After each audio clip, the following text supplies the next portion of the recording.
Is your Spectrum TV remote not working? Don't worry, most issues are easy to fix. First, replace the batteries with two new LA alkaline batteries. Make sure you insert them with the correct polarity positive and negative. Wait 30 seconds after removing the old batteries before inserting the new ones. Battery issues account for nearly half of all Spectrum remote problems. If that doesn't work, your next step is to repair the remote to your cable box. Press and hold the Setup button, or A and D for older remotes, until the LED light illuminates. Then, enter the appropriate three-digit code for your Spectrum box, often 000. Spectrum has over 20 codes listed on their website, so check for your specific model.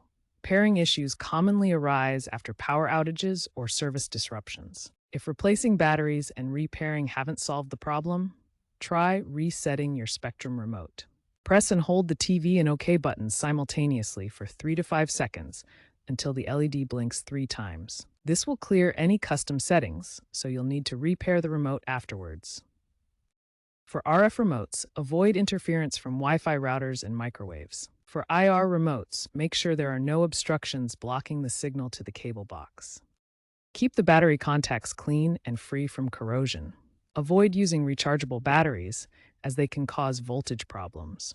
Finally, use the Spectrum app's diagnostic tool for guided troubleshooting. It resolves 85% of common issues. By following these steps, you can resolve most Spectrum remote malfunctions and get back to enjoying your TV.